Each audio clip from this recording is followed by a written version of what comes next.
트럼프 2기 정부 출범 후 처음 만난 한미 외교장관은 한미 동맹에 대한 신뢰부터 확인했습니다. 조태열 장관은 대미 투자 성과 등을 부각하며 최적의 동맹 파트너임을 강조했고, 루비오 장관은 최상목 대통령 권한대행에 대한 신뢰와 동맹의 굳건함을 강조했습니다. 한미는 북한의 완전한 비핵화 목표도 확인하고 북한 문제에 대한 긴밀한 협의도 약속했습니다. 특히 미국은 트럼프 대통령이 한국을 건너뛰고 북한과 거래하는 것 아니냐는 한국 패싱 우려에 대해 한국을 안심시키는 데 주력했습니다. 한국은 미국의 관세 조치에 대해서도 입장을 전달했습니다. 한미 동맹 강화, 대북 공조, 한미일 협력 확대에 대한 한미의 일치된 방향성을 재확인하시며 앞으로 이를 토대로 한미 양국 간 고위급 소통이 더욱 긴밀해지리라 봅니다. 이어진 한미일 외교장관 회의에선 북한의 완전한 비핵화 목표가 공동성명의 문서로 공식화됐습니다. 공동성명엔 타이완의 적절한 국제기구에 의미 있는 참여에 대한 지지도 담겼는데 중국을 견제하려는 미국의 의지가 반영된 걸로 풀이됩니다.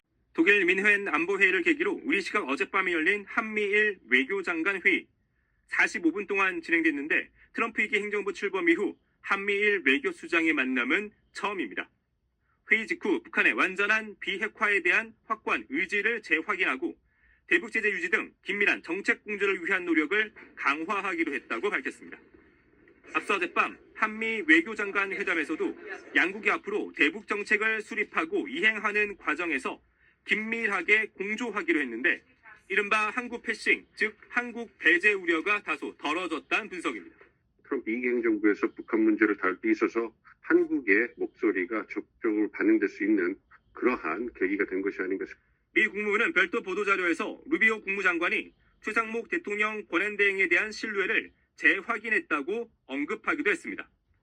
트럼프 대통령 취임 27일째로 최 대행과 트럼프 대통령의 전화통화가 아직 안 이뤄진 가운데 외교부 관계자는 미국이 최 대행 체제와도 협력하겠다는 메시지라고 평가했습니다. 양국 장관은 트럼프 정부가 대미 무역 흑자국 등을 겨냥해 밀어붙이는 관세 문제도 논의했습니다. 우리 측은 관세 적용 문제를 한미가 긴밀히 협의해 서로 이익이 되는 해법을 찾자는 뜻을 전했고 미국 측은 관계부처가 잘 협의하게 하자고만 답했습니다. 한편 한미일 외교장관은 타이완이 적절한 국제기구에 참여하는 걸 지지한다는 데 뜻을 같이 했습니다. 중국의 반발 가능성에 대해 외교부는 타이완이 국가성을 인정하지 않는 기구에 참여할 가능성을 거론한 것이라며 확대 해석을 경계했습니다.